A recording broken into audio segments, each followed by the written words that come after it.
tous et merci d'être avec nous. Un pré-show de qualité où j'aurais pu en dire des choses. Mes invités m'ont suggéré de dire on va parler de cul.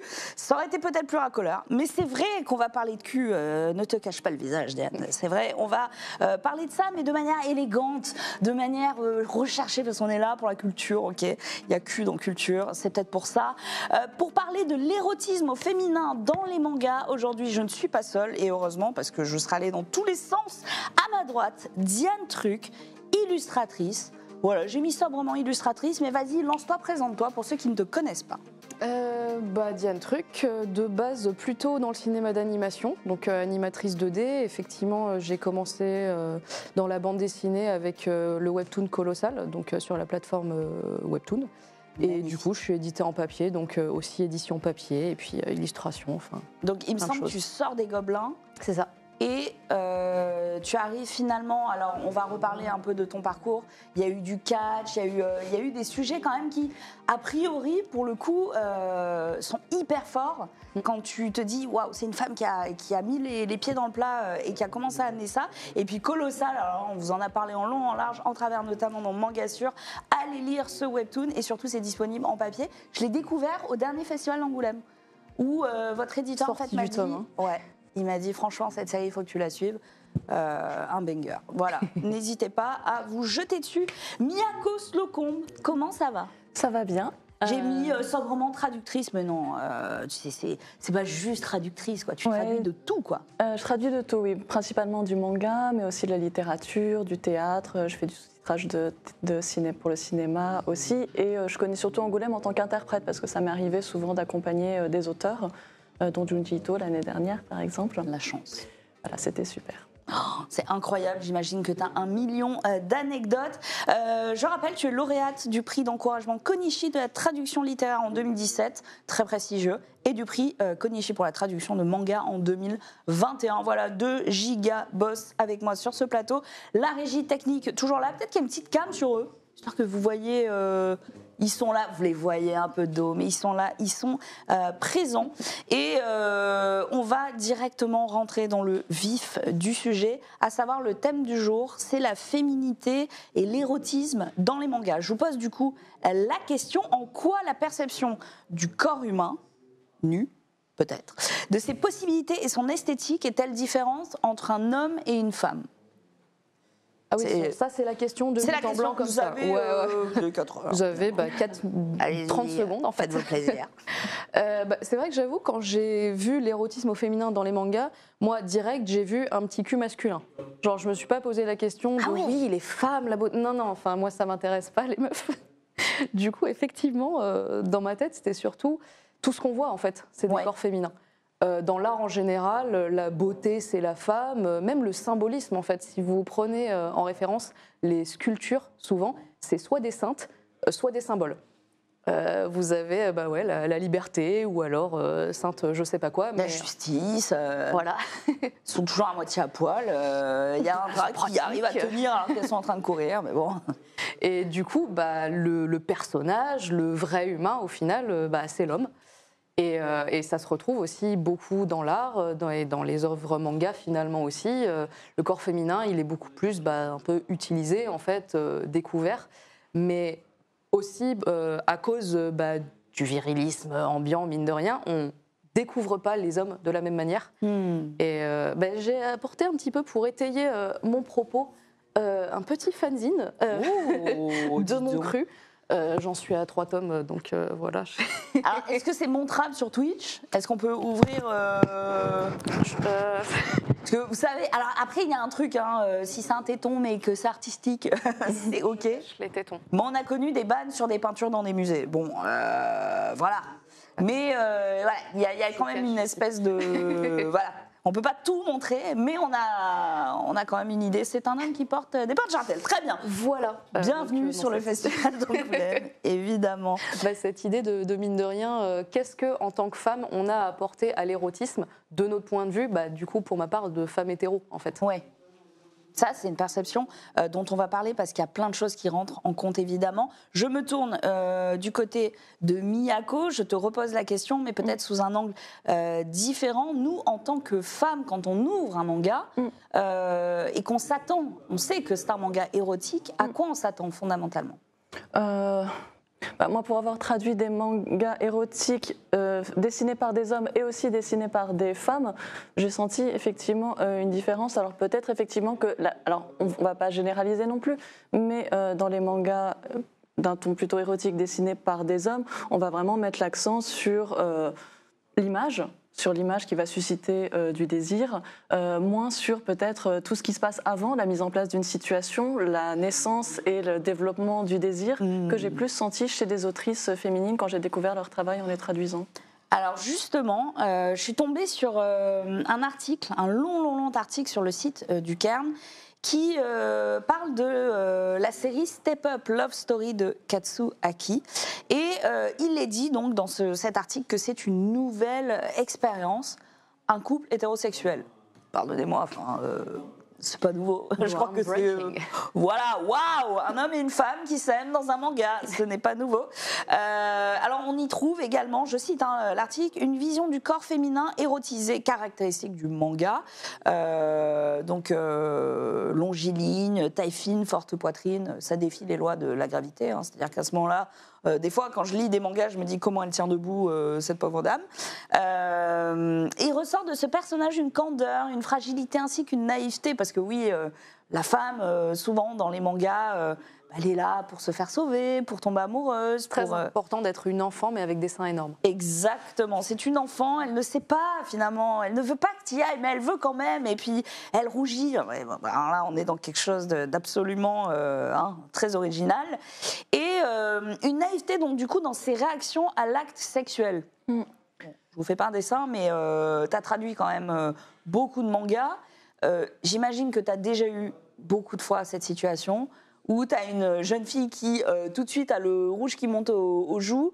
Elle est là, il y a une vraie, d'ailleurs, notion de consentement ou pas de consentement dans ces scènes. Elle veut pas, mais elle veut pas. C'est un peu difficile quand même. Mais il y a un vrai fantasme pour la femme innocente, ingénue, qui comprend pas trop ce qui lui arrive, mais qui va se laisser aller à... Et c'est comme on le voit aussi, par exemple, avec des chanteuses comme des groupes d'idoles japonaises, où elles n'ont pas le droit d'avoir de petits copains. Il faut qu'elle soit innocente, pure, et en même temps... Elle pose en maillot et être très attirante. Ouais. Et là, il y a quelque chose de différent, je trouve, avec le lectorat peut-être plus occidental. Ce qui suscite le désir est différent entre le lectorat japonais et occidental masculin. Ouais. Alors après, est-ce qu'il y a des séries où l'homme est face aussi à une situation de sexualité et est complètement naïf? Je pense à Sangoku, par exemple, qui s'interroge comment... Non, on ne peut pas imaginer Sangoku à poil, en fait. C'est pas ouais, enfin, comment on fait les enfants? Visiblement, il ne sait pas. Donc, il y a quand même une frontière très floue là-dedans. Donc oui, il doit y avoir des exemples, mais c'est vrai que c'est pas des exemples en fait, c'est pas des exemples hétéros, tout simplement. Là où, pour moi, les femmes se sont réfugiées dans une nouvelle vision du couple, c'est dans le BL. Ça me fait un peu marrer parce qu'on a une génération jeune assez récente qui a l'impression que le BL, c'est un truc pour et fait par les gays. Ouais. Alors que non, c'est surtout des femmes qui lisent du boys love. C'est complètement les femmes qui écrivent les BL, qui en lisent. Et parce que justement, face à des mangas où les relations hétéros sont complètement un peu à sens unique en termes de domination, de voilà, cette petite meuf qui a 22 ans et qui ne sait rien aux choses de la vie.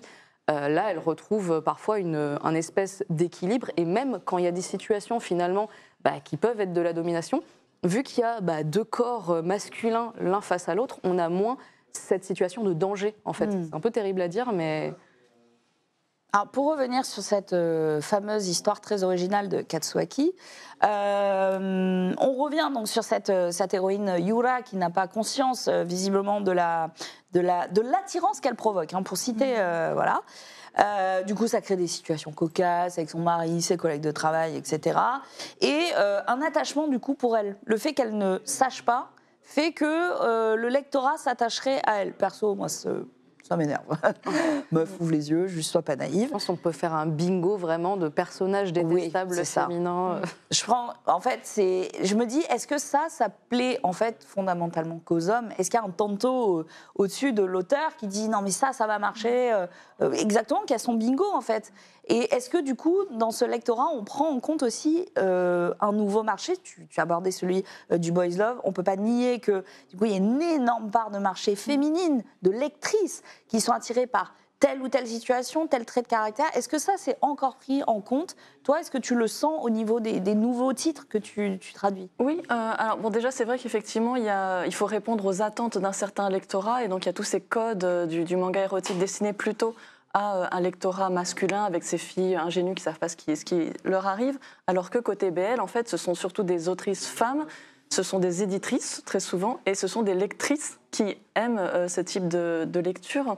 Et moi, ce qui m'avait marqué, c'est qu'un manga des années 70 que j'ai traduit dessiné par Miyako Maki, qui est accessoirement l'épouse de Leiji Matsumoto, a donc fait une série qui s'appelle Les Femmes du Zodiaque, sortie au Lézard Noir, où il est question de femmes qui sont en proie à toutes sortes de conflits internes et qui subissent toutes sortes de pressions de la société. Et on voit ces notions de consentement qui sont déjà là. Et ce sont des femmes qui essaient de reprendre le pouvoir, mais qui n'y parviennent pas parce qu'elles sont oppressées.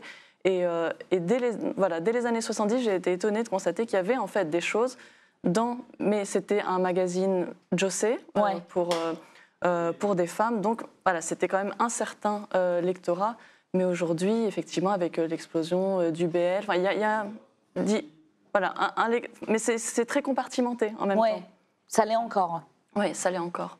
Et du coup, alors dans ce manga, tu l'évoquais tout à l'heure, il y a beaucoup de gros plans sur des visages pendant l'acte sexuel pour faire comprendre qu'il se passe quelque chose, qu'il y a du désir, etc.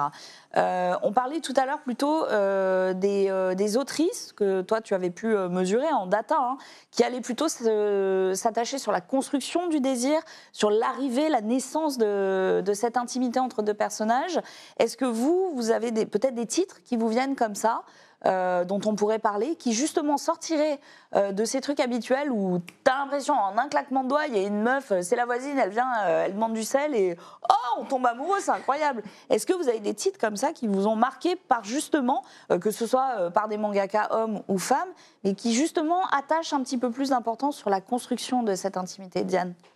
En fait, j'avoue que des histoires d'amour hétéro, j'en lis très peu finalement parce que j'aime vraiment pas ça. Justement aussi parce qu'il y a cette absence d'histoire sympa en fait avec des gens qui ont tous les deux des personnalités, etc. Et en fait, soit c'est des shoujo qui vont avoir des histoires d'amour, mais du coup sur des tomes et des tomes.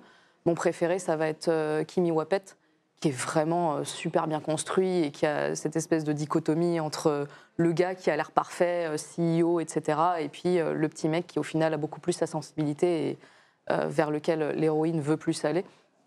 Mais dans le BL, pour le coup, quand je vois les circonvolutions par lesquelles certaines autrices ou auteurs, parfois peut-être des auteurs trans ou gays, passent pour arriver, je pense à My Pretty Policeman, qui est absolument génial et qui arrive à te faire une évolution psychologique dans la relation des personnages avec une scène de coloscopie. Ah oui. Ouais, on est sur un niveau... on est... c'est les termes, le C-word est dit. Et tu sors de la scène, c'était ému. Il s'est vraiment passé un truc. Donc là, rappelle-nous, Bokuno Omawari-san, horrible l'accent. My Pretty Policeman. My Pretty Policeman, ouais. Ok, et c'est édité en France d'ailleurs. C'est édité chez... Il y a plusieurs tomes, c'est hyper cool. Anna Collection chez Boys Love IDP. Visiblement, voilà. Et c'est 18+, voilà, pour prévenir peut-être s'il y a des enfants dans le chat. Mais du coup, c'est vrai que par rapport à la vision beaucoup plus masculine, oui, je vois ces titres où très vite il faut mettre à poil, très vite il faut que la meuf elle se contorsionne dans tous les sens, il faut appâter le chaland. Et même dans les mangas simples, en fait, il y a tellement de titres qui se disent si je mets pas des meufs à poil, mon lectorat de shonen, il va décrocher très vite. Ouais. On se retrouve avec des titres où dès le premier chapitre, quand on lit le volume relié, on se rend compte de ce truc-là parce que ça y va à balle dès le premier chapitre et après ça se calme un peu, justement pour appâter ce chaland. Mais à chaque fois, je me demande, et ça, c'est une question que je pose un peu aux hommes, je ne sais pas à quel point, en fait, quelle est la réception de ce genre de truc. Oui, j'imagine que ça fait plaisir, mais à quel degré, en fait, ces espèces de personnages sans cervelle, sans réel désir, ça attire encore les mecs? Ça, c'est une vraie question. On peut la poser au chat. Le chat qui est assez actif. On a déjà vu le fiac de Goku, quand même. C'est vrai. Dans Ranma, nous dit Makmeko, il est assez souvent gêné avec Akane, notamment dans les scènes de nu. Par contre, le vieux dans le manga qui voit des culottes, jamais compris le délire. Comme quoi, il y a des Makmeko a raison. Chaque lecteur, en fait, on peut s'interroger sur la réception de scènes comme ça, de l'utilité aussi de ce fan service. Est-ce qu'on a pu mesurer tangiblement le fait que telle ou telle série réussisse avec tant de pourcentage de ce même fan service. Et du coup, j'ai eu cette discussion il n'y a pas longtemps sur le titre Jujutsu Kaisen, où il me semble que les femmes sont pas à poil, qu'elles sont plutôt même plutôt badass. Celle qui fait partie du trio, elle est vraiment Nobara, voilà. Elle a quand même été en tendance Twitter parce que jugée insupportable, alors que la meuf est juste trop forte et trop cool avec un caractère très fort.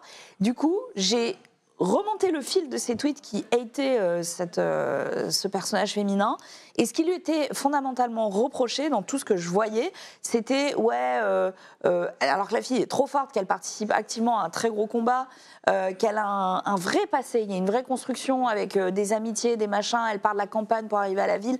C'est un personnage qui a été développé, on l'a pas juste posé là. Et malgré tout, ce qui lui était reproché, finalement, à demi-mot, c'est qu'elle ne ressemblait pas au carcan habituel. Et donc, je sais que moi, en tant que femme, quand j'ai vu Nobara, j'ai tout de suite aimé, mais j'ai plein de copines qui ont détesté ce personnage, comme j'ai plein de potes qui l'ont adoré. Donc, la réception, elle est assez étonnante, mais en tout cas, elle a fait parler. Et je trouve que là, on est sur le début de quelque chose. On nous parle aussi de Seven Deadly Sins. Je n'ai pas compris pourquoi utiliser une agression comme un ressort comique. Ça aussi, ça vient comique, souvent. même pas scénaristique. Oh non, c'est c'est drôle, quoi. Oui, le fun. Pampan sur Bulma, c'était fun aussi. Sanji qui va sous les douches pour aller voir les femmes qui se douchent. Ça aussi, il y a toujours ce côté un peu ressort comique. Mais du côté occidental, je vois qu'il y a une grosse lassitude par rapport à ça, parce que notamment, alors j'avoue, j'ai vu que les 3 premiers épisodes, mais dans Boku no Hero Academia, il y a un petit perso genre avec des boules dans les cheveux qui apparemment a ce rôle de pervers pépère, quoi. Ouais. Et ça saoule tout le monde. Ah oui. Personne ne sait qu'est-ce qu'il fout là, vraiment, tout le monde en a marre. Alors je ne sais pas quel est le ressenti du côté japonais, mais côté occidental, j'avoue, ça fait plaisir.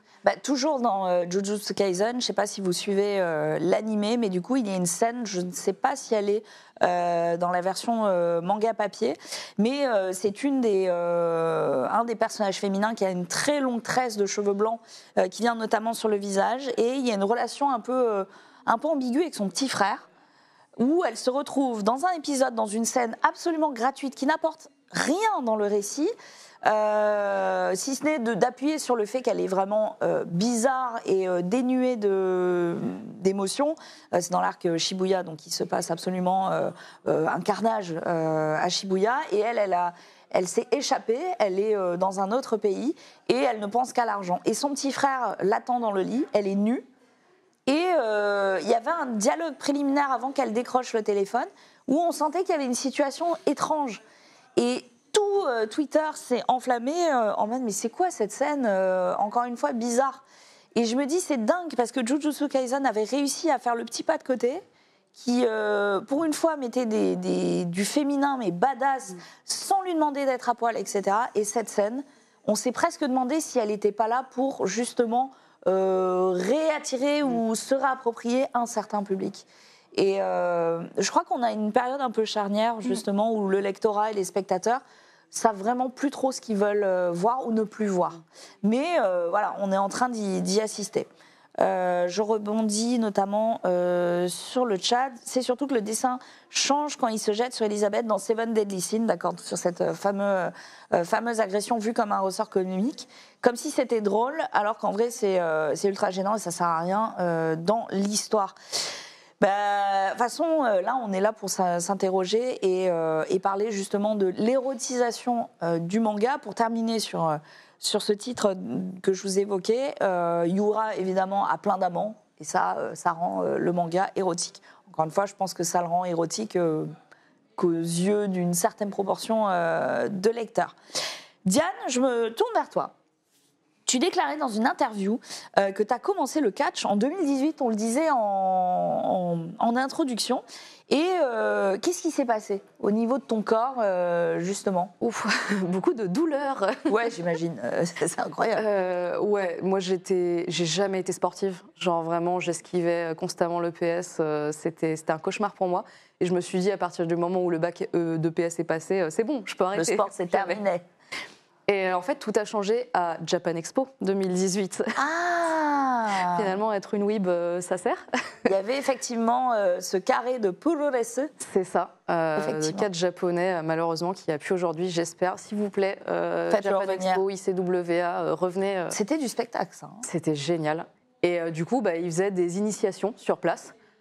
Super idée, ils arrivent et ils disent, bon, vous allez apprendre à chuter direct sur un ring. Bon, je pars en arrière, je m'éclate le crâne. Tu te fais éclater la gueule. Voilà, clairement, le reste de la journée sur le stand avec un peu la migraine, super. Ouais. Et je me dis, je vais continuer, ça a l'air bien.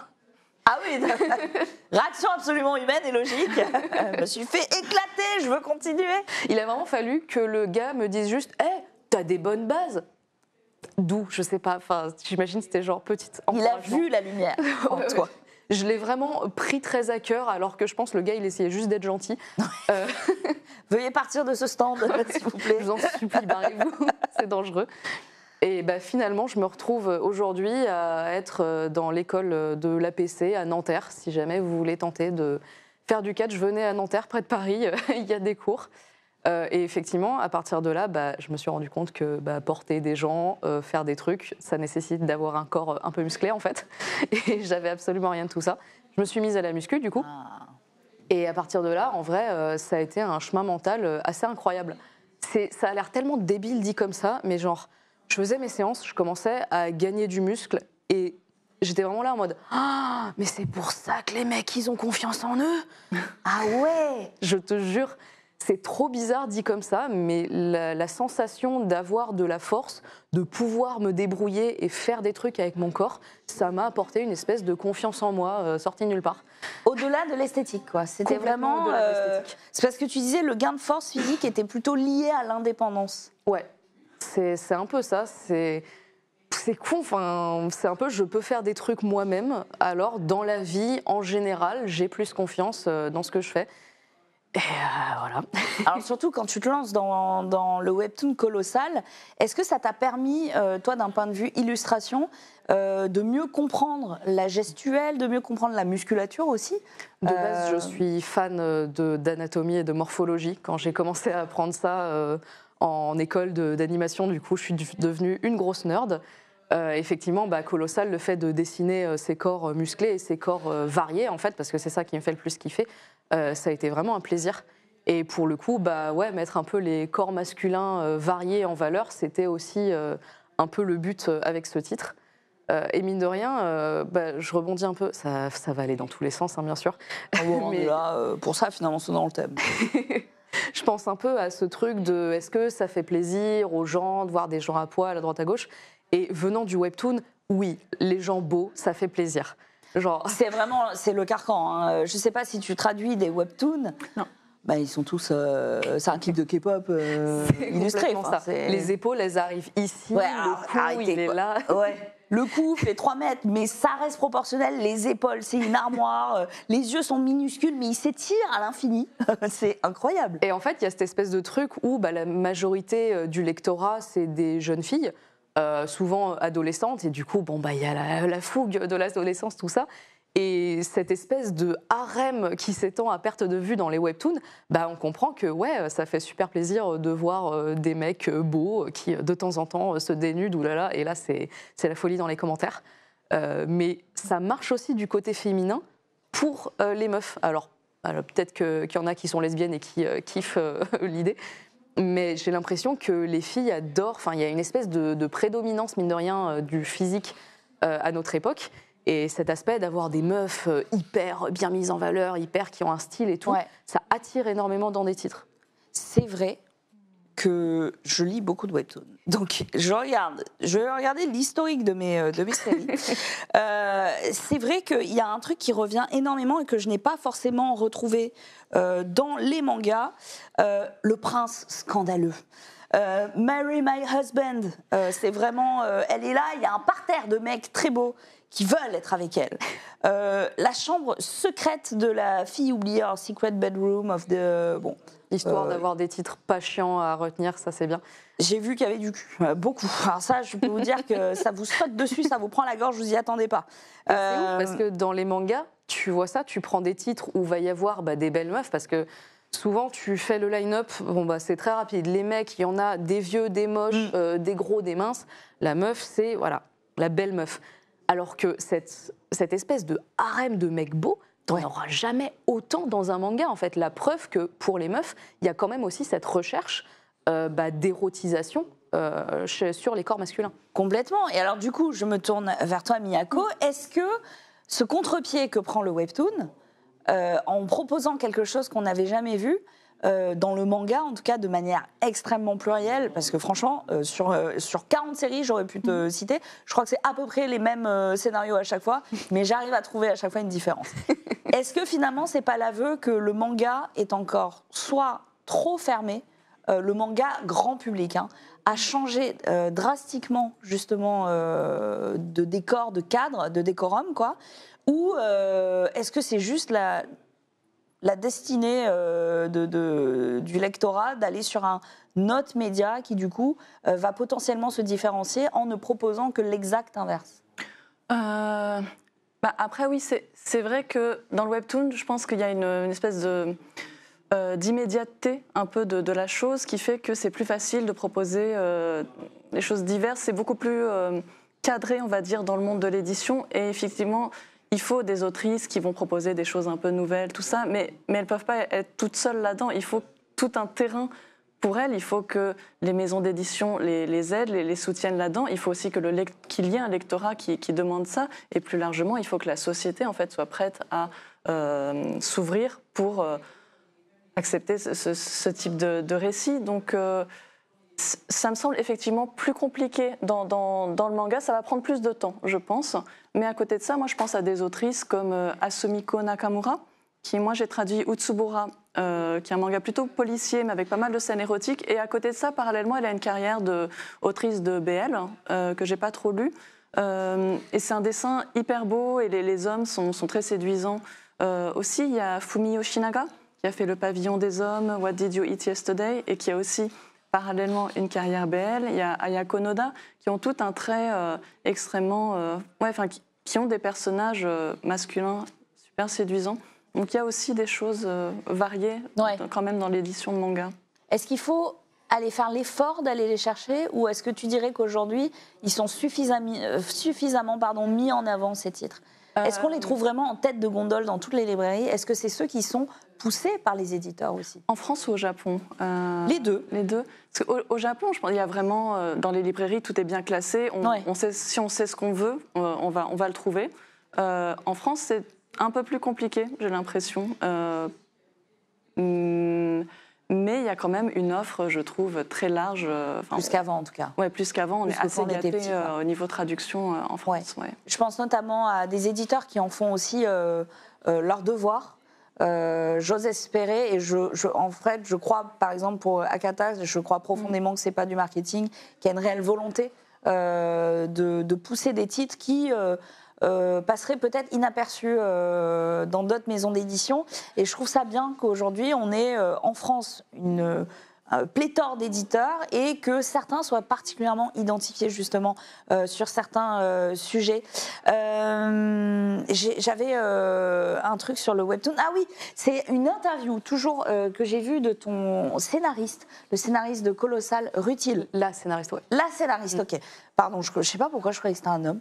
Et qui disait dans une interview que le format webtoon, c'était aussi une manière d'imposer au lecteur la vision du créateur de la série. C'est-à-dire que dans un manga, on va avoir une disposition de cases, donc un démêlement, un enchevêtrement d'actions qu'on peut finalement regarder dans l'ordre qu'on veut sur ces 2 pages. Mais le défilement vertical, en fait, qu'on serait à la merci de l'auteur. C'est ces mots. Un petit peu, ouais. En fait, le scrolling, le webtoon, c'est un peu pour moi, c'est une réappropriation de la temporalité de l'œuvre par l'auteur. Ouais. Effectivement, on n'a pas le choix. En fait, on a un seul cadre, notre smartphone, et les cases se dévoilent en fait à la personne. La seule chose qu'elle peut faire, c'est scroller plus ou moins vite.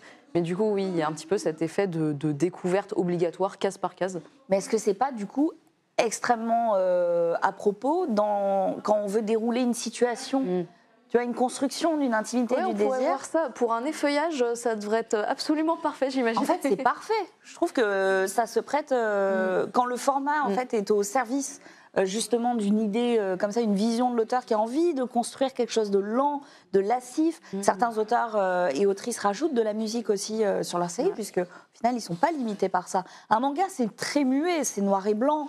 Il y a beaucoup de travail aussi de la part du lecteur, d'aller faire travailler son imagination, d'aller faire appel à quelque chose en lui. Le webtoon, je trouve qu'il accompagne le lecteur dans les couleurs, dans le défilement, qu'on peut faire défiler plus ou moins vite ou lentement. Parfois, la musique, c'est vraiment un format, pour le coup, qui se prête bien à ce qu'on se disait. Et du coup, je me dis, est-ce que l'émergence de tous ces titres qui viennent prendre le contre-pied de ce que le manga nous a pour longtemps proposé avec du fanservice pour des hommes hétéros, etc., finalement, est-ce que c'est pas aussi le format, selon vous, qui vient amener cette nouvelle ligne édito? Ou est-ce que c'est juste une question de marché, de demande et de besoin? Après, je trouve que dans le manga, quand même, d'avoir des pleines pages, ça permet une grande liberté dans la composition des pages. Je reparle de Miyako Maki, cette autrice des années 70, qui, dans des scènes justement un peu... voilà, il va y avoir une scène de sexe, elle va... Je me souviens d'une scène où le petit ami de la fille va la prendre un peu de force. Elle a pas envie, et puis il la renverse contre la table, et il y a des stylos qui tombent par terre, et il y a un stylo-plume qui va s'enfoncer dans le tatami, et il y a à côté le visage de douleur de la femme, donc métaphore de l'acte, de la pénétration. Et c'était assez beau, assez élégant finalement comme manière de montrer sans trop montrer. Et donc je trouve qu'il y a encore beaucoup de possibilités dans la mise en scène à travers le manga, même si évidemment dans le webtoon, tu parlais d'introduction de musique, il y a plein de nouvelles choses possibles qui sont extrêmement intéressantes. En fait, ce que tu parles de ce découpage, justement, on en parlait avec notamment Otomo et Matsumoto Leiji hier, de cette vision presque cinématographique, de storyboard, d'une action qui en amène une note, d'une illustration qui vient suggérer ceci ou cela. Et du coup, dans le webtoon, sur quelque chose de très moderne et très différent aussi, sur une action qui se déroule sous nos yeux, qui n'est pas suggérée finalement, qui est montrée ou pas montrée, mais il n'y a pas des artifices qui viennent forcément suggérer autre chose. Alors j'ai une autre question pour vous. Alors finalement, comment les autrices s'émancipent de ce carcan du manga dont on a parlé, très masculin, érotique, hétéro-érotique, qui présente des corps de femmes, encore une fois, dans des proportions absolument grotesques, qui a des seins énormes, genre du 100F, et à une taille qui fait 20 cm, je vous le demande. Est-ce que les autrices ont libéré finalement leur créativité et se sont différenciées de ça? T'en as cité quand même beaucoup. Oui, alors après, moi je pense qu'il faut qu'il y ait de la place pour tout le monde et que le porno, les mangas pornographiques, pourquoi pas, des mangas avec des femmes aux proportions improbables, pourquoi pas, mais c'est bien qu'il y ait de la place aussi pour autre chose. Une autre autrice que j'aime beaucoup, c'est Yukiko Goto, qui a fait un manga qui s'appelle Elle ne rentre pas, celle de mon mari. Alors le titre est quand même... Tu vois, j'ai essayé de chercher un symbole, je crois qu'il n'y en a pas. Ouais. Alors pourquoi il y a un gros brainstorming avec l'éditeur du Lézard Noir pour trouver le titre, puisque la teneur des rendez-vous et des réunions, non mais balance tout. Est-ce que vous avez cherché une alternative très, très cocasse. En fait, mais est-ce qu'on peut dire des mots un peu crus sur évidemment. Oui, parce que le titre n'a pas tes tétons, Twitch accepte tout. Parfait. Parce que le titre japonais est encore plus explicite, c'est la queue de mon mari ne rentre pas. En gros, mais on s'est dit, on peut pas mettre ça en français. En fait, finalement, le public français était plus prude.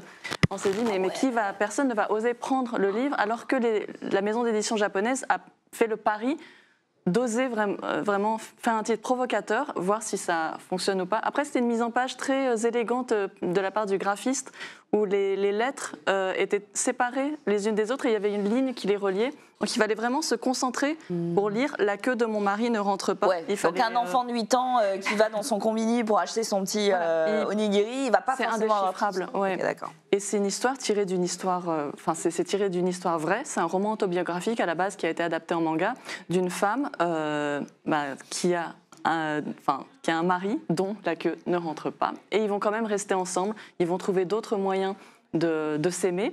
Et parallèlement donc il y a des scènes assez crues de sexe, mais parallèlement à ça, il y a toute l'histoire de cette femme qui est enseignante à l'école, qui a beaucoup de problèmes pour gérer sa classe, et qui a quand même du désir, qui ne sait pas comment se libérer de ce désir-là, parce que son mec, lui, il s'en fout, il va voir des prostituées, elle le sait, il s'en cache vite fait. Elle peut voir mais il n'efface pas son historique de recherche sur Internet, par exemple. Et elle va commencer à rencontrer des hommes sur Internet et se rendre compte qu'en fait, elle n'est pas anormale, c'est pas elle qui a un problème. Donc il y a toute une histoire, voilà. Elle passera à l'acte avec d'autres hommes. Elle passe à l'acte avec d'autres hommes. D'où peut-être le titre, parce que en fait, quand je lis le titre, elle ne rentre pas. Celle de mon mari sous-entend, par contre, celle des autres. Voilà, c'est ça. Celui d'hier, celui d'avant-hier. Mercredi, on teste, petit truc comme ça. Oui, statistiques après. Avec les statistiques. Il y a un petit fichier Excel. Et c'est un titre en 5 tomes qui est vraiment de très grande qualité, très émouvant, mais qui n'a pas trouvé son public. Alors peut-être que le titre a fait peur. Donc je pense que le lectorat est peut-être pas prêt pour ce genre de titre hybride. Ouais. C'est pas juste pour se rincer l'œil, c'est pas juste pour... ça parle de problèmes sociaux japonais, mais il y a des scènes très explicites de sexe. Quand c'est hybride, c'est compliqué encore, et c'est dommage. Est-ce que, je pose la question... On n'a pas mis ça en illustration parce que la couve est très safe. La couve française, il n'y a pas de... Je vous le dis, il n'y a pas de raison de paniquer. Est-ce que finalement le dessin n'a pas aussi tout de suite annoncé le fait que peut-être le titre était racoleur mais vrai, puisque c'est la raison de cette histoire, mais les dessins qui sont quand même très jolis, comme peints à l'aquarelle, avec des visages un peu ronds, un peu simples, etc. Est-ce que finalement ça n'a pas rebuté les gens qui se disent je pourrais trouver des titres où les femmes sont extrêmement détaillées dans les moindres petits recoins, plutôt que quelque chose qui a l'air d'être très joli, qui pourrait être un joli dessin animé, etc. Est-ce qu'il n'y a pas aussi une part de l'illustration qui doit suivre forcément et du coup, je te poserai la question à ce propos. Je ne sais pas si la régie, vous pouvez sortir des assets comme ça, ou si vous pouvez les montrer. Mais en tout cas, l'historique Internet sera dramatique. Elle ne rentre pas, celle de mon mari. Les dessins sont très beaux. Les guillemets. Oui, et précisément manga quand même, parce qu'on ne sait jamais. Et donc, du coup, ma question, c'est est-ce que le dessin, finalement, n'annonçait pas qu'on était quelque chose face... c'est un dessin plutôt seinen, on va dire. Ouais.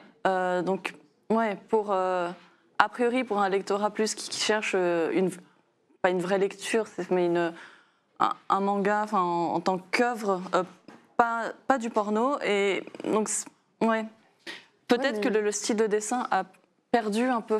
Du coup, on ne savait pas quel lectorat. Oui, mais justement, c'est ça qui m'étonne parce que sur le coup, je me suis dit mais si ça se trouve, on va croire à un truc un peu viriliste, un peu en mode c'est super de voir un gros braquemar. Est-ce que dans le top 12 il va y arriver en forçant un peu la porte? Oui, voilà, on s'attend. Voilà, ces espèces de trucs qui vraiment rebutent de fou. Je me souviens qu'à un moment, je crois que c'est un docu Arte qui s'appelle La domination masculine. Et ça commence par un gars qui s'est fait une augmentation chirurgicale. Terrible. Ouais, et j'étais là en mode, mais quoi? C'est que du gras, je crois. Je sais pas, c'est de l'éponge apparemment. Puis c'est juste... on s'est documenté, c'est gros, c'est mou, c'est bon. Ça gonfle l'ego, quoi. Ça gonfle le caleçon, mais c'est pas... il avait pas de truc médical qui faisait que c'était chelou ou quoi que ce soit, juste... ça devait être plus gros, machin. Et c'est quelque chose... je sais pas, je trouve ça terrible d'avoir cette espèce de volonté. Et je me suis demandé, parce que pour moi, c'est un public féminin qui va chercher ce type de titre. Je vois pas des hommes, en fait, se dire... je vais me poser la question dans une relation, qu'est-ce que ça pourrait avoir comme problème? Parce que, en fait, ils se vantent tellement de ce truc-là qui est un faux un peu au final, enfin qui est plus un problème qu'autre chose. Mais c'est super intéressant que finalement, enfin, on se demande quel est le public de ça en France. Alors au Japon, je ne sais pas s'il y a eu des statistiques à ce niveau-là. Ouais, au Japon, je pense que le fait que ça sorte chez telle maison d'édition, tout ça déjà, il y a un public un peu cible et je pense plus féminin. Après en France, c'est le Lézard Noir, donc il y a un public plus large. Plus indé, ouais. Ouais, plus indé, donc ouais, je ne sais pas du tout quel... Mais en tout cas, au Japon, c'est plus des femmes. Ça, oui, ça c'est sûr. Est-ce que, du coup, quand vous avez brainstormé sur ce titre, toujours, elle ne rentre pas, celle de mon mari, avec un max de guillemets, est-ce que vous vous êtes dit, OK, ce sera peut-être plus accepté par les lecteurs français, mais en même temps, est-ce que vous êtes demandé s'il ne fallait pas, un peu comme les miniatures YouTube, y aller à fond, quitte à aller chercher... Tu mets des flèches comme ça. Ouais, la flèche rouge, quoi, sur la couve, clairement, quoi. Cette question, elle s'est posée, du coup? Un petit peu, et je pense, mais c'était surtout du côté des diffuseurs, tout ça, qu'il y a eu un petit, on va pas, enfin, parce qu'il n'y a pas seulement, il y a pas seulement d'éditeurs, le traducteur qui décide de ça. Mais non, on s'est fait une liste, mais on s'est dit, en fait, là, notre liste, ça ressemble à des titres de films porno. Donne-nous les autres titres que vous avez abandonnés. C'est ça qu'on attend. C'est comment on arrive de la queue de mon mari ne rentre pas à elle ne rentre pas, celle de mon mari. Il y a forcément, tu vois, il y a eu un truc, c'est ça qui nous intéresse. Non, j'avoue, je me souviens plus, ça fait plusieurs années. C'est un échange un peu gênant, je me souviens quand même. Oui, parce que du coup, vous avez dû aussi, j'imagine, communiquer avec le Japon là-dessus. La teneur des mails, l'objet des mails devait être incroyable. Ça, heureusement, moi, je m'en suis pas occupée, mais oui, il a fallu tout traduire littéralement. Est-ce que vous pensez que ça passe et tout ça. Pas que, c'est pas mal. Est-ce que ça rentre dans les... Bref. Du coup, on continue, on nous dit dans le chat, il est curieux que ce manga n'ait pas rencontré son public, lectorat faussement prude. La question se pose. Hein. Est-ce que c'est la couverture française qu'on a vue à l'écran, du coup oui. Ou japonaise? Ok. Et franchement, c'est vrai que je suis passée devant, je me suis interrogée, je me suis dit, oula, attends, est-ce que c'est du bait ou est-ce que... Ouais, elle est peut-être un peu évanescente, je dirais. Peut-être un peu... Toi, tu ne dis pas que tu vas te retrouver devant un truc sexuel, quoi. Très indé, en fait, du coup. Peut-être un peu trop indé pour le public, je sais pas. Ouais, il y a des scènes vraiment explicites et en même temps un trait comme vaporeux. Tu disais, ça ressemble un peu au trait de Shinzo Keigo, par exemple, qui a fait Hirayasumi, ce genre de titre. C'est la même génération. Eh ben, on ira lire ça pour la science. On ira crash test. Du coup, je me suis penchée sur un titre, toujours pour la science, qui s'appelle « Ce n'est pas un fantasme que la mangaka héros, donc héros manga féminine, est une perverse. It's not a fantasy that a female hero manga is a pervert. » Et évidemment, c'est un homme qui... voilà. Mais du coup, il y a encore cette vision d'une mangaka qui fait de l'érotique. C'est forcément une détraquée, quoi. Il y a encore cette image. D'ailleurs, est-ce qu'il y a cette image? Je pense que ça reste un fantasme. Hein. Mais c'est rigolo parce que du coup, ça va complètement à l'antithèse de... Alors bon, c'est comme d'habitude, la Vierge, elle a... On peut dire putain sur Twitch? Oh oui. Oui. C'est bien nul, hein. La Vierge et la putain, du coup. Soit elle n'y connaît rien, soit elle en parle, mais vraiment, du coup, elle a des fantasmes de fou, elle va se jeter sur toi et t'arracher tes vêtements. Ouais, c'est ça, en fait. Il n'y a pas d'entre-deux. Non, en fait, elle crée un univers et ça n'a rien à voir avec toi. C'est vraiment... Il y a de ça aussi. Et est-ce que toi, tu pourrais dire qu'au fil de toutes les œuvres que tu as traduites, il y a encore cet a priori persistant de s'il y a du lesbien dans ce titre, s'il y a une autrice qui a mis des scènes de sexe, etc., forcément, elle va être cataloguée... Je sais pas. Alors après, le titre que tu citais, oui, ça me fait penser à tous ces titres genre de films porno très explicatifs. Et c'est comme le fantasme de la prof ou machin. Oui, la mangaka qui dessine du cul, oui, ça peut être un fantasme. Après, est-ce qu'il y a peut-être qu'il y a quand même un petit jugement de la part de la société envers les femmes qui dessinent ce genre de... C'est un certain type de personne. C'est pas... Ouais. C'est encore assez présent, quoi. Je pense, dans une certaine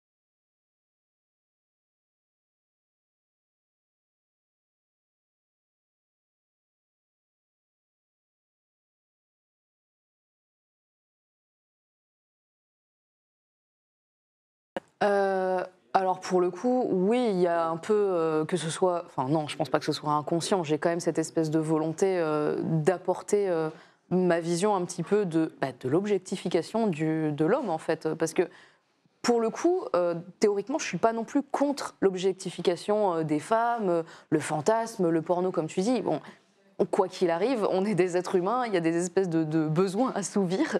Et c'est pas du tout un problème, mais moi je trouve que le problème, il est quand ce genre d'érotisation, elle se retrouve dans des titres qui n'ont pas à vocation de l'être entièrement. Quand on se retrouve avec des nanas qui sortent de titres porno, mais qui sont dans un espèce de truc d'aventure, où là du coup, on se retrouve avec une espèce de vision de la femme qui devient « Ah mais dans le quotidien, c'est à ça que doit ressembler une femme, c'est comme ça qu'elle doit se comporter, etc. » Et là, je trouve que c'est pas normal. Mais pour le coup, en tant qu'autrice, moi les femmes, j'ai plus à cœur de les montrer en tant que personnages, en puissance, etc. Même à la limite. Attends, tu veux dire qu'elles parlent et qu'elles réfléchissent? Je sais, c'est dingue, c'est fou. Et elles ont des défauts qui sont pas juste être maladroite et tomber sur une branche. C'est incroyable. Pardon. Et du coup, voilà, ces persos féminins, je les laisse faire leur vie, etc. Et quand il y a des mecs, je m'empêche pas du coup d'avoir beaucoup plus. Pour le coup, j'ai 2 persos masculins principaux dans Colossal. Alexandre qui, pour le coup, là, si on veut du muscle, on est les épaules dont on parlait, etc. Ultra BG, tout ça. Et Simon qui, pour le coup, est un gringalet absolu, mais qui a son petit charme de prince charmant justement. Et pour le coup, Alexandre, je me suis pas du tout empêchée de le mettre un peu dans des situations où, en fait, tu retrouverais des meufs un peu dans ces poses un peu lascives. Pour le coup, la pin-upisation du mec, c'est un peu mon étendard, quoi. Je lutte activement pour que le mec puisse parfois être perçu dans des titres comme des objets de désir et qu'il ne soit pas forcément en puissance. Parce que l'essence de la pin-up, c'est ça, c'est d'être alanguie, offerte, lascive, de se dévoiler mais sans nécessairement le vouloir. Enfin, il y a vraiment une notion de corps qui est offert. Alors que quand on va retrouver ça dans des sites qui sont écrits souvent par des hommes, même des mecs gays, le fantasme, il est plus sur de la domination, de la puissance. Et on le voit, la différence entre les titres avec des hommes érotisés, écrits par des gays ou des femmes hétéros, elle n'a rien à voir, quoi. Le bara, c'est vraiment un style typiquement gay, et le BL, c'est typiquement féminin. Et du coup, effectivement, attends, je crois que c'est dans celui-là, mais ouais, des trucs où le gars, il va vraiment être en mode oui, je suis dans une situation de tous les jours, mais il se trouve que je suis vachement sexy et que, en fait, je suis... C'est absolument normal comme ça. Voilà, je rentre de soirée. Il s'est réveillé comme ça. Sur le lit. Mais du coup, est-ce que pour un lecteur masculin hétéro, être face à ce genre d'illustration, c'est pas pour lui, j'essaie de me mettre à la place d'un homme hétéro, je me dirais pas, c'est pas viril. Mais en vrai, c'est trop une bonne question parce que pour le coup, on est tellement habitué à mettre les femmes dans ce genre de situation, on se pose jamais la question en fait de si ça les repousse ou non, on s'en fout. Mais par contre, les mecs, effectivement, ils peuvent parfois être un petit peu repoussés par... Et se sentir atteints, quoi, dans leur propre virilité. C'est ça, parce que c'est pas trop normal, c'est pas comme ça que j'ai l'habitude de voir un homme, mais limite, c'est presque un sentiment que j'ai envie de procurer chez les mecs, parce que de les bousculer un peu dans leur propre vision de la masculinité, parce que la vision qu'on en a, la virilité, être fort, avoir, comme on le disait, d'énormes engins, on dit que c'est pour des hommes hétéros, pour les femmes devrait être comme ça, mais en fait c'est une vision masculine. C'est l'homme qui a construit lui-même cette image et qui a présenté ça aux meufs en mode, voilà, ça c'est le mec que vous êtes censé vouloir désirer. Et c'est horrible pour eux parce que du coup ça leur rajoute aussi cette pression-là. Si on en arrive sur des documentaires comme celui que tu as vu sur Arte, c'est que quelque part ce carcan aussi il vient vraiment les presser au quotidien. Les mecs qui sortent de cette virilité, en fait, ils savent pas où est leur place et c'est pour ça qu'il y en a parfois qui peuvent être un peu plus dans une sensibilité, qui vont se réfugier chez des mecs qui font des podcasts alpha ou je sais pas quoi, parce qu'ils se disent il faut que je m'accorde avec ce truc-là, sinon je ne suis pas vraiment un homme. C'est complètement faux. Alors, c'est marrant parce que dans le chat, il y a Gou Cassis qui nous dit « On adore ça uniquement dans JoJo's Bizarre Adventure ». Ce qui est quand même un titre qui est déjà hyper, j'allais dire, à succès, mais hyper impactant visuellement. Il y a une notion de mode, de posture, etc. Et c'est vrai que c'est hyper intéressant de voir autant d'hommes hétéros aussi accrochés à JoJo's Bizarre Adventure de manière assumée, sans aucune honte, sans se sentir atteints dans leur virilité. Pourquoi est-ce que c'est presque l'exception, selon vous, JoJo's Bizarre Adventure ? Pour le coup, j'ai l'impression que ça fait un peu la part des choses entre on les habille comme des clowns, high fashion, tout ce qu'on veut, mais c'est des mecs avec des valeurs profondes, avec des méga muscles. Ils sont hyper forts. Ils sont hyper forts. Mais c'est marrant parce qu'il y a tout de même cette espèce de pureté. Jojo, de base, il y a tout ce truc ultra tragique où en fait, le Dio, il embrasse sa meuf, la meuf de Jojo, alors que c'était son premier baiser. Des trucs qui sont tellement purs de base, mais qui deviennent ultra dramatiques. Et c'est vrai que c'est assez marrant de voir que, effectivement, chez les hommes, c'est un titre qui est super populaire. C'est vraiment l'exception, quoi, pour le coup, JoJo's Bizarre Adventure. Comment c'est perçu au Japon, justement ? C'est un manga qui a une place vraiment un peu culte, on va dire. Il y a eu une expo il y a quelques années qui a eu un énorme succès. Mais... Chez Gucci, notamment au Japon, il y avait eu une expo dans une des boutiques Gucci de Shibuya, je crois. C'est quand même assez incroyable. C'est un avènement et une consécration, quoi. Mais là, mais c'est un tout. C'est même le langage dans Jojo est particulier, l'univers est... on est dans quelque chose d'un peu irréel et... Du coup, je saurais pas trop quoi... Ça marche autant que chez nous, voire plus ou ça reste quand même un truc très niche au Japon? C'est très culte. Alors, peut-être que il y a des gens qui connaissent juste le titre sans l'avoir lu, mais il y a certaines onomatopées qui sont... les gens s'amusent à les imiter. Ça a une place vraiment particulière.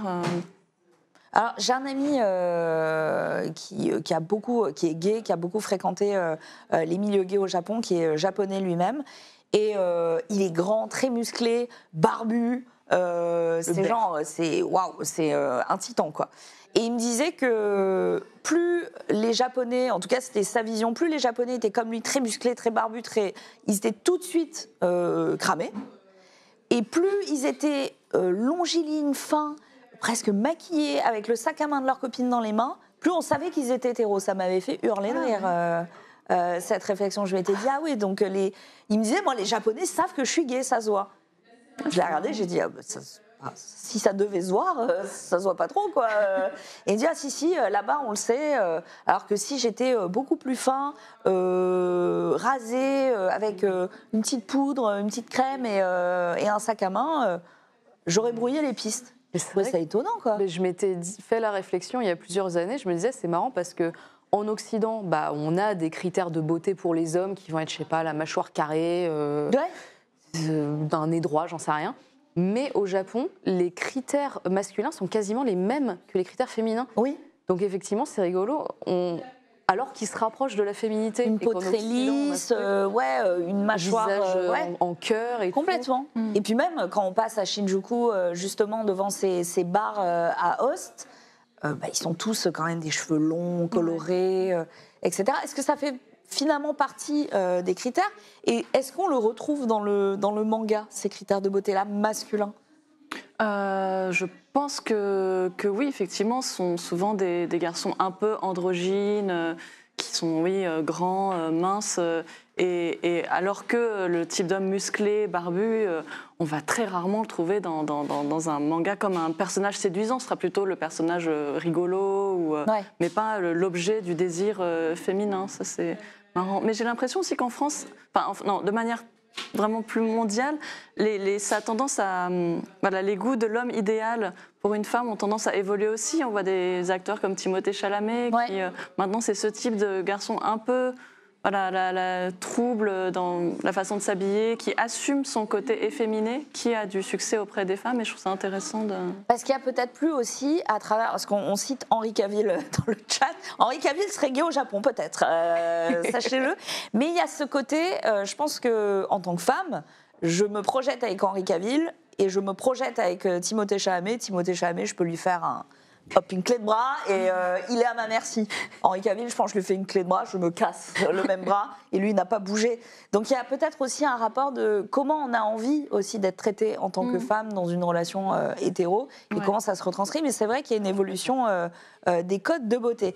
Avançons parce que j'ai découvert du coup une autrice qui a disparu de manière assez précoce. Elle avait moins de 30 ans, il me semble, ou peut-être 35, mais en tout cas trop jeune, beaucoup trop jeune. Kuniko Tsurita, qui du coup envoie à l'âge de 14 ans une lettre désespérée à The City, qui est donc un magazine de BD au Japon, et on est en 1962. Okay, donc à l'époque.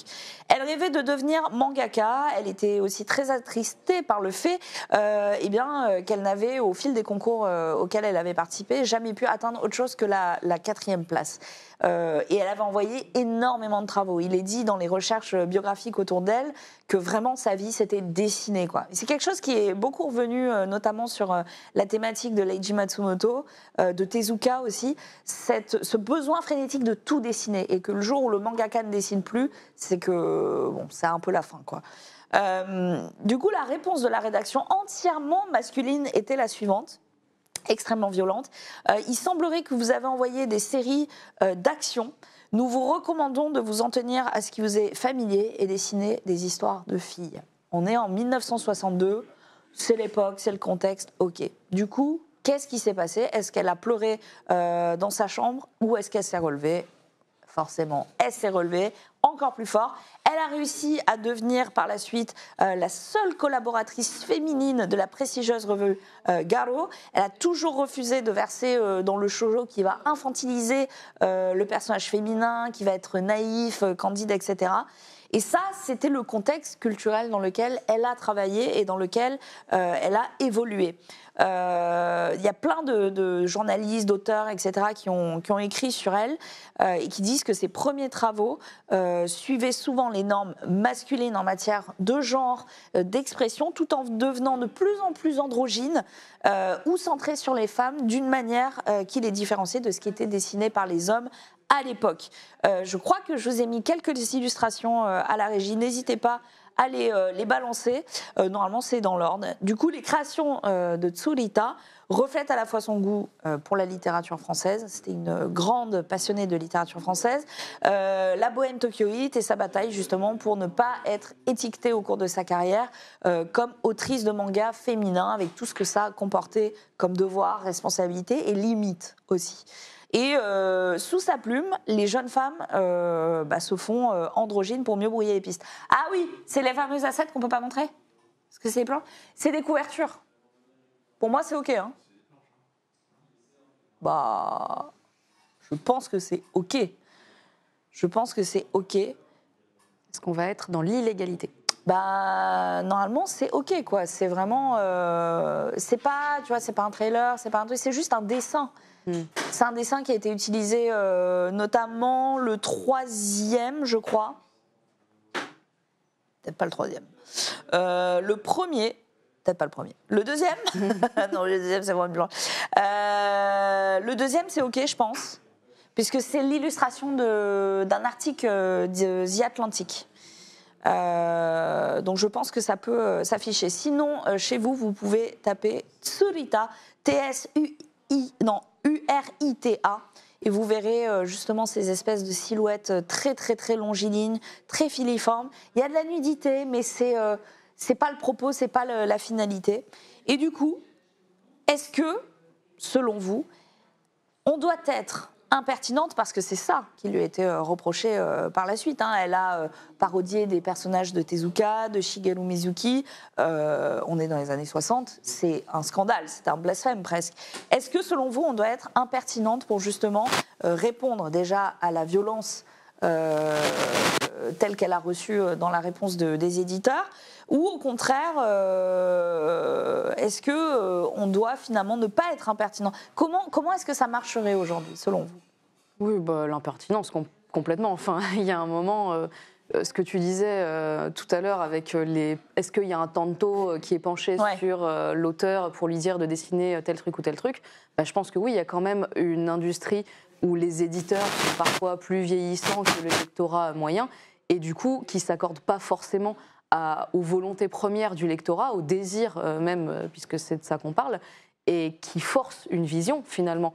Et que si on laissait beaucoup plus libre cours à la jeune génération en premier lieu de montrer ce qu'il a envie de montrer de l'humain, est-ce qu'on ne serait pas sur un truc un petit peu plus sympa pour tout le monde en quelque sorte mais côté féminin, effectivement, il y a un moment, si on ne nous laisse pas montrer ce qu'on veut, on va chercher notre propre public. Pour le coup, c'est ce qu'on a fait avec le webtoon pour aller chercher directement les meufs à qui on savait qu'on s'adressait. C'est la solution. Alors, autre question par exemple pour Colossal, est-ce que vous avez reçu des messages positifs du lectorat qui disaient enfin une série qui va faire ci, qui va faire ça, et aussi des messages négatifs en mode bon, ça ne m'intéresse pas parce qu'il y a ci, il y a ça? Oui, côté positif, bien sûr, on a des fans qui sont vraiment les meilleurs du monde à ce niveau-là. Désolé, les autres auteurs, c'est nous qui les avons récupérés. Je pense à Caroline Segara, qui est une de mes collègues, qui est fan de Colossal. Grande la meilleure.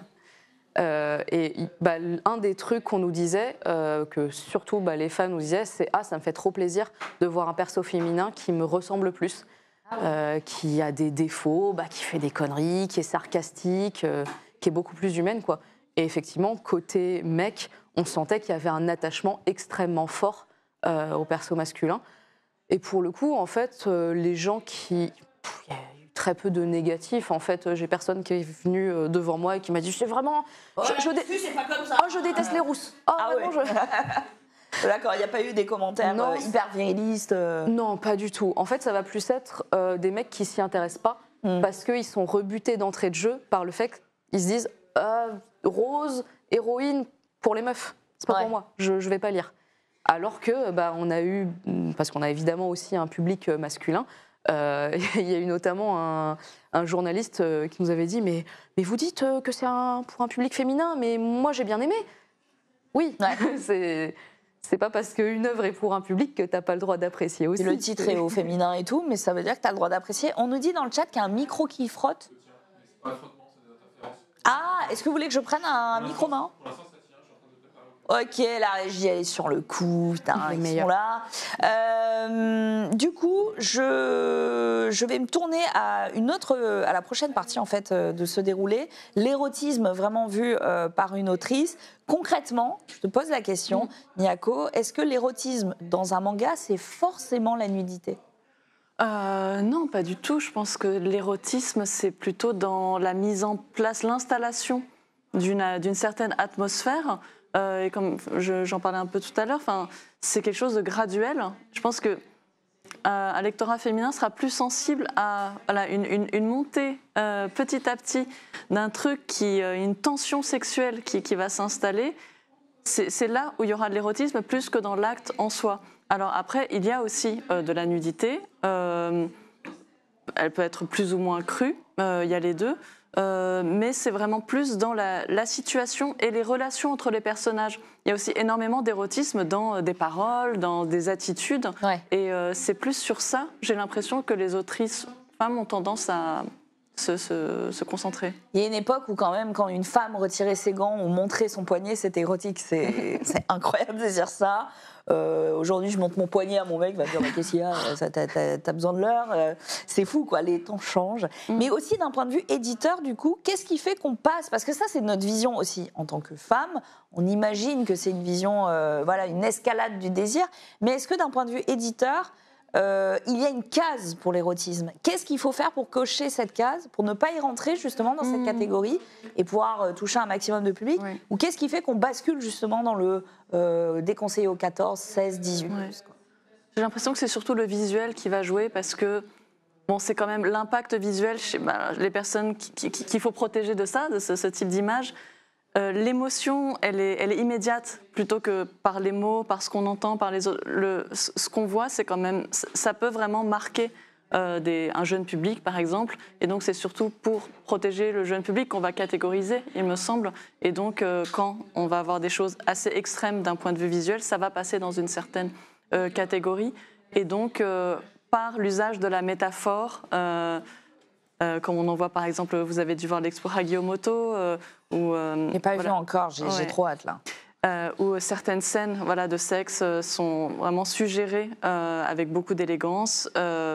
Ça permet d'échapper à une certaine catégorisation. Voilà.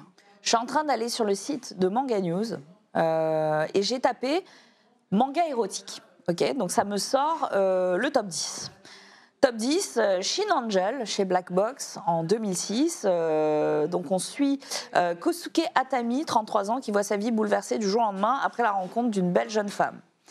Ensuite, on a Jujutsu Kaisen. Ah bon ne comprends pas.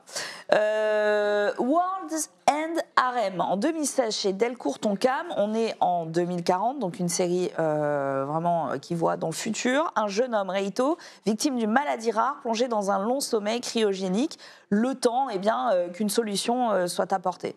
Voilà, et à son réveil, parce qu'il finit de se réveiller de ce long sommeil, il découvre que 99,9% des hommes ont disparu. Oh, il est donc le seul investi de la mission qui est la suivante, messieurs, réarmer démographiquement la planète. Voilà, ça c'est le réarmement démographique. Il est là, c'est World's End Harem, c'est dans le top 5. Franchement, je peux continuer comme ça. Alors, carrément à poil, hein, c'est une elfe. Ça se passe dans un monde fantastique. Sense, chez Taifu Comics, où Makoto est un tout jeune professeur fraîchement débarqué dans un lycée pour filles. Devinez la suite, ça tourne mal. Game entre nos corps, où on suit Sayo Fuji, 27 ans, cadre dans un cabinet comptable, brillante, efficace. Elle subit... Ah là, on arrive dans quelque chose déjà, j'ai l'impression, déjà on est dans du josei. Oui, c'est une femme qui a écrit ce manga, pardon. Voilà, et ben c'est le seul dans ce top 10 qui s'est démarqué. Et on le voit tout de suite. Pourquoi est-ce qu'il faut aller dans la catégorie du josei pour aller enfin sur une histoire qui tienne la route, quoi. Je veux dire, 99,9% des mecs n'ont pas disparu, il y a une vie de bureau, une femme qui a une carrière, etc. Est-ce que c'est vraiment cantonné qu'au josei ? Le lectorat de ce manga, je pense, c'est des femmes. Enfin, je doute que des hommes soient intéressés... Enfin, en entendant ce pitch, je doute que des hommes se disent « Ah, cool, je vais lire ça ». Enfin, Après, ils pourraient s'identifier à ce nouvel employé qui arrive au sein de l'entreprise et qui propose direct de coucher avec lui. Bon, c'est dans le plot. Hein. Question, est-ce que du coup, cette question éternelle de la catégorisation des titres ne contribue pas finalement aussi à ce cloisonnement des lecteurs et lectrices ? Oui, c'est une vaste question qui... Et les éditeurs se la posent. Est-ce qu'il faut continuer à faire des catégories shoujo, shonen, ou plutôt catégoriser par thème ? Certains éditeurs le font, le Lézard Noir par exemple. Ouais. Donc ça permet un peu plus... moi j'ai traduit des titres de Akiko Higashimura qui sont un peu hybrides entre shonen et shoujo, mais c'est plutôt... alors qu'au Japon c'est plus un lectorat féminin, il y a beaucoup d'hommes qui l'ont lu en France. Donc peut-être que ça permettrait... et en même temps, c'est dommage qu'un éditeur doive cacher le terme shoujo, tout ça, pour que des hommes osent le prendre dans les étalages des bibliothèques, ou des librairies. Si les hommes savaient que Junji Ito c'est du shoujo, parce que oui, ça aussi, ça a été en tendance Twitter pendant un moment. Donc il y a une méconnaissance aussi du shoujo. Ouais. Et donc à la base, oui, au Japon, c'était plus des questions de marketing, de catégoriser comme ça. Mais est-ce que ça a vraiment un sens ? Après, c'est aussi une question peut-être d'évolution de société qui est nécessaire, parce que pour une fille, je pense que c'est beaucoup plus facile d'assumer de lire des shonen. Moi, j'en lisais quand j'étais petite. C'est pas. Mais pour un garçon, encore aujourd'hui, c'est un peu plus difficile à assumer qu'il lit des shoujo, et c'est dommage. Quand on est auteur au Japon, est-ce que quand on envoie sa série, son travail pour essayer d'attirer l'œil d'une maison d'édition, est-ce que d'entrée, alors ça c'est une vraie question ouverte, hein, le travail de l'éditeur va pas de dire oui mais notre magazine de prépublication, on ne publie pas ce genre de série. Ou est-ce qu'aujourd'hui ça s'ouvre un petit peu finalement à d'autres possibilités ? On voit notamment qu'il y a des éditeurs qui se mettent sur du online, etc. Est-ce que finalement on ne peut pas s'attendre à ce que demain ça puisse évoluer de ce côté-là ? Parce qu'on le sait, les catégorisations shoujo, shonen et tout ça dépend de ces magazines de prépublication. Mais en vérité, est-ce qu'on assiste aussi un peu à une ouverture d'esprit et éditoriale du côté du Japon ? C'est possible, c'est drôle, ça me fait penser à un auteur que j'ai traduit qui est Suehiro Maruo, qui est considéré comme le maître du genre héros-gourou, donc il a fait des œuvres très explicites, mais à la base, lui, il avait apporté chez des éditeurs un manga plus d'action, un manga shonen, et ça marchait pas, et du coup il s'est tourné vers des maisons d'édition plus, voilà, pour un lectorat pour voilà, un genre plus érotique, et il s'est forcé à ajouter des scènes d'érotisme dans ses mangas pour être publié. Donc c'est vrai qu'il y a eu une époque où voilà, on était obligé de s'adapter à une certaine ligne éditoriale. J'ai l'impression qu'aujourd'hui, chez des jeunes maisons d'édition, il y a un peu plus d'ouverture et d'essayer de trouver des nouveaux modèles, des nouvelles choses, parce qu'il y a aussi une lassitude, on a toujours répété les mêmes schémas. Et il y a une recherche d'autres choses, d'une nouveauté qui plairait à un public plus large. Parfois, je sens, quand je discute avec des éditeurs au Japon, une plus grande ouverture, mais on ne la sent pas encore dans les librairies. Quoi. Ouais. Est-ce que toi, en tant que co-créatrice justement de Colossal, tu as eu un peu, disons, à la manière d'un Tanto, pas qui te met la pression, à part sur les deadlines, j'imagine, mais un guide, un référent ou une référente qui te disait, bah là, je pense que si on allait un peu plus vers là, ça marcherait mieux. Est-ce que tu as eu aussi cet accompagnement Alors pour le coup, ça dépendait beaucoup des éditeurs, éditrices chez Webtoon, mais la nôtre, c'était genre carte blanche absolue. Enfin, Ouais. On n'a jamais eu aucun retour sur l'histoire, ce qui nous arrangeait parce qu'on savait ce qu'on faisait, on savait où on allait, donc ça veut dire que l'histoire qu'on a faite, vraiment, on était libre à 100% dessus et on n'a jamais fait de concessions, en fait. Donc non, à ce niveau-là, je suis contente qu'on ait pu faire ça, pour le coup. Là, dans le chat, je lis merci pour le webtoon Colossal, première page, 3 images, déjà un sourire. Voilà, c'est Beldar Orchin qui t'envoie ce gentil message. J'avais envie de vous parler aussi de Mari Okazaki qui a signé. Alors, comment on prononce le titre? Parce que c'est le End. Alors, je dis juste End et. Qui justement, donc elle avait fait Le Cocon, Après l'amour, La sueur des hommes à l'odeur du miel, Complément affectif. Donc c'est une auteure phare et moderne du shoujo et josei. Elle y narre des relations qui sont quand même assez complexes, hein, au-delà du passe-moi le sel. Et beaucoup de lectrices du coup s'y retrouvent. On parlait justement de cette catégorie et beaucoup de femmes aussi qui lisent ce genre de titre. J'ose espérer aussi que des hommes s'y intéresseraient parce que c'est des super séries. Et ce sont des relations, encore une fois, qui se construisent, qui mettent du temps. Il y a des interdits, il y a du déni, il y a de l'abandon. Là, on est sur une jeune femme qui est attirée par un homme plus âgé. Et cet homme, vraiment, il repousse le chant de la sirène en mode « je suis pas fait pour toi ». Bon, spoiler, il va tomber dans le panneau. Et en fait, l'intimité sexuelle, elle va juste être le témoin de leur relation. Ça va être brûlant, ça va être avide. C'est aussi très doux, très solaire, hyper rassurant, chaleureux, c'est apaisant. Honnêtement, moi, c'est un titre qui m'avait plutôt marqué. Et il y a des malaises, il y a des déceptions. L'histoire, elle est quand même assez complexe. Et du coup, c'est un titre que j'avais trouvé particulièrement érotique, passionné et passionnant. Voilà, j'avais envie de vous en parler. Mari Okazaki, j'imagine qu'on ne peut pas montrer, j'ai mis une planche ou un truc, évidemment. Bon, c'est pas grave, c'est Twitch, mais c'est aussi les ayants droit. C'est pas évident de parler de cul sur Twitch sans dépasser les bornes et sans montrer. Mais est-ce que si vous aviez peut-être une série, une seule à recommander, à part la tienne, évidemment.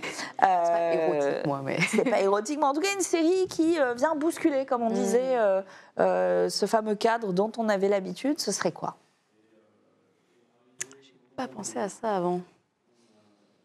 Parce que pour le coup, je pense que ça va se caler au niveau des BL. Parce que clairement, dans aucun autre titre, en fait, j'ai retrouvé des mecs qui étaient vraiment comme il fallait, entre guillemets. Enfin, puis même, cette espèce de domination dans les relations hétéro, elle m'a toujours repoussée. Donc même quand le gars est bien, en quelque sorte, mignon et tout, ça me... Ouais, ça t'attire pas, quoi. J'arrive avec un titre. J'arrive. Tu cherches du coup. Ouais, Et pour toi, non. Bianco?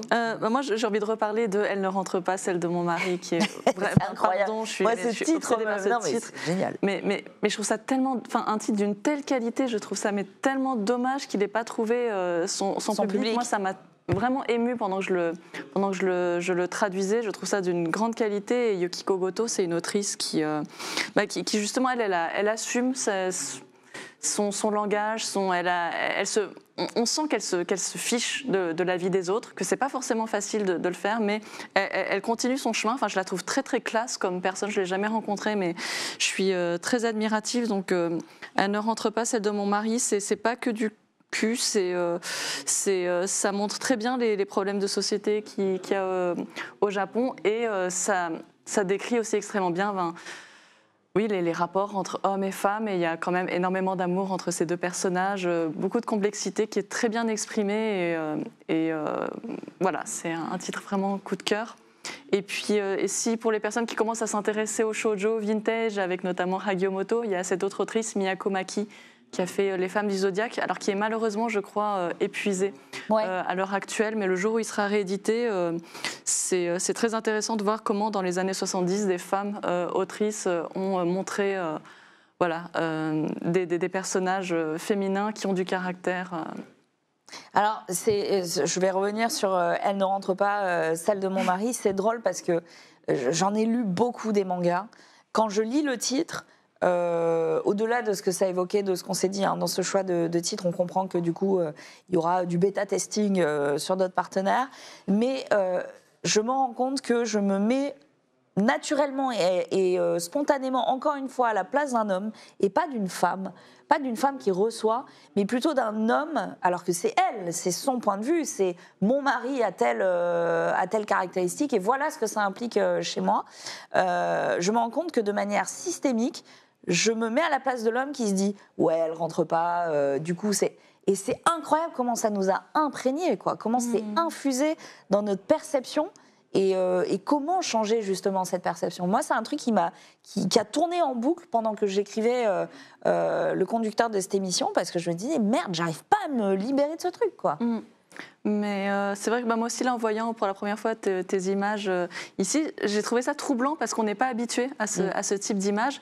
Et c'est vrai qu'en retournant la situation, on dit, ah oui, mais si c'était une femme, ok, ça choquerait pas du tout. Complètement. Et c'est fou. C'est exactement ça, et j'ai pas eu non plus la volonté de féminiser à fond ou d'enlever toute notion de masculinité. C'est pas l'idée. Il y a certaines tenues que je garde assez, ce qu'on pourrait dire viril en quelque sorte, même si un mec le voit, il se dirait pas que c'est viril justement. Oui, honnêtement, je pense que tant qu'il n'y aura pas de la parole laissée aux meufs à ce niveau-là, ça va être un petit peu difficile de se libérer de ces carcans, en fait. C'est un peu la conclusion vers laquelle je voulais tendre, c'est que s'il y a des nouveaux titres qui arrivent et qui bousculent aussi les hommes dans ces codes, etc., est-ce que nous, femmes, on n'a pas aussi besoin d'être bousculées au point qu'en fait, on réalise, comme je vous disais, qu'on est encore écrasé par ce carcan, malgré nous, parce que ça arrive comme ça. Est-ce que finalement, on ne doit pas se bousculer nous-mêmes aussi? En fait, je pense qu'aussi, il ne faut pas enlever le fait que tout le monde a des goûts. Il y a plein de meufs qui vont peut-être passer devant ce genre de truc et dire « Ah, mais c'est pas du tout mon truc, moi je veux vraiment le mec ultra viril, etc. » Et en soi, c'est pas un problème, mais il faut justement laisser la part à la diversité de corps, de style, de personnalité, que ce soit chez les hommes ou chez les femmes. Encore une fois, moi je veux la parité dans l'érotisation et dans l'objectification, en quelque sorte. Quelle parole d'évangile, mais c'est incroyable, mais c'est vrai. Au final, c'est la diversité. Et la diversité, je crois que c'est peut-être la solution, qui en est pour tout le monde. Et pas juste un truc pour tout le monde, mais qui va à peu près ou pas satisfaire les gens. Merci d'avoir été avec moi. Je le rappelle, Colossal, qui est donc sur Webtoon, mais qui est aussi chez Jungle. Quatrième tome sorti aujourd'hui. Je suis en dédicace à 14h. Incroyable. Sur quel stand, du coup? Stand de Jungle dans la bulle. Non, le monde des bulles. Le monde des bulles, donc vraiment au centre-ville d'Angoulême. Merci beaucoup. On te retrouve sur les réseaux sociaux. Diane Truc, tout attaché. Et puis on salue aussi la scénariste, Rutile. Rutile, ça se prononce parce que je sais pas pourquoi je voulais le prononcer à l'italienne. Rutile. Rutile. Rutile. Non, c'est Rutile. C'est vraiment Rutile. Comme un truc qui est utile, justement. Très bien. Miyako Slocombe, du coup, merci d'avoir été avec nous. Pareil, sur Twitter, c'est Miyako Slocombe, tout attaché. Peut-être un petit leak sur les futures traductions sur lesquelles tu bosses. Là, c'est tellement le Le bordel, elle allait dire. J'ai trop de taf. Je me souviens de tous mes retards là, de bouclage. Non, il y a l'Inde de Kazumi Yamashita, sorti chez Mangetsu. Le tome 1 vient de sortir il y a début janvier. C'est bon, là, j'ai peut-être pas le temps de vous faire toute l'histoire. Tu peux nous pitcher. Ça se passe dans un... On ne sait pas trop, enfin c'est dans un village avec des coutumes un peu spéciales où par exemple on dit que les jumeaux portent malheur, donc quand des jumeaux naissent dans ce village, il faut que l'un des deux soit emmené dans une montagne abandonnée pour mourir. Okay. Et quand les gens atteignent l'âge de 50 ans, ils doivent mourir, ils rejoignent un autre monde. Okay. Et donc c'est... et les enfants n'ont pas le droit de sortir la nuit. Il y a des kami qui veillent à ce que personne ne sorte de chez soi la nuit. C'est un monde dans un village un peu mystérieux avec donc, toutes ces coutumes. On ne sait pas trop ce qui se passe. On va se rendre compte que, comment dire ça sans spoiler, on va suivre le destin il y a eu 2 jumelles séparées qui ont été séparées, mais en fait celle qui devait mourir a survécu dans cette montagne. Il y a le rapport entre les deux et à quoi en fait fait référence ce monde, et c'est un regard très très fin de l'autrice sur les phénomènes de meute, à quel point la foule, quand elle s'unit, elle peut faire peur aussi, quand elle perd la raison. Il y a plein de... Et c'est des inquiétudes qu'elle a, elle, ressenties en observant la société japonaise, qu'elle a retranscrit dans cette œuvre de fiction qui fait, je crois, une dizaine de tomes. Le 1 vient de sortir, là je suis en train de... Chez quel éditeur comme Chez ça Mangetsu. Chez Mangetsu, très bien. Ça me fait penser au film Le Village de Night Shyamalan. Vraiment ce côté, il y a des croyances du collectif, une espèce de transmission d'histoires, de coutumes qui font qu'on enferme le groupe dans cette croyance. Et puis forcément, il y a un électron libre qui va aller chercher la vérité. Merci beaucoup. C'était une émission compliquée, mais en même temps compliquée par la complexité du thème. Mais je trouve qu'on s'en est bien sorti et on est arrivé à une parfaite conclusion, celle d'avoir la chance d'avoir de plus en plus de titres qui viennent répondre à toutes les attentes de tout un chacun, puisque on est tous différents et on a tous des envies et des besoins différents. On nous dit dans le chat, j'irai voir, elle ne rentre pas, celle de mon mari. Merci. Tu as converti des gens. Sache-le, lisez Colossal aussi. Quant à nous, on se retrouve en fin de journée, aux alentours donc de 18h, pour parler de rap et de culture manga. On sera notamment entouré de Yirimsa, Raphaliem et Toxic Avenger. Voilà, restez bien sur la chaîne du festival puisque elle sera live toute la journée. Il se passe plein de choses derrière. C'est la scène de Manga City. Il y a des rencontres, il y a plein de choses qui s'y déroulent. Bon festival à tous. Merci les filles d'avoir été avec moi. C'est un plateau entièrement féminin. Je trouve ça plutôt cool. On est bien. Je trouve ça plutôt stylé. Très bien. Prenez soin de vous et à tout à l'heure.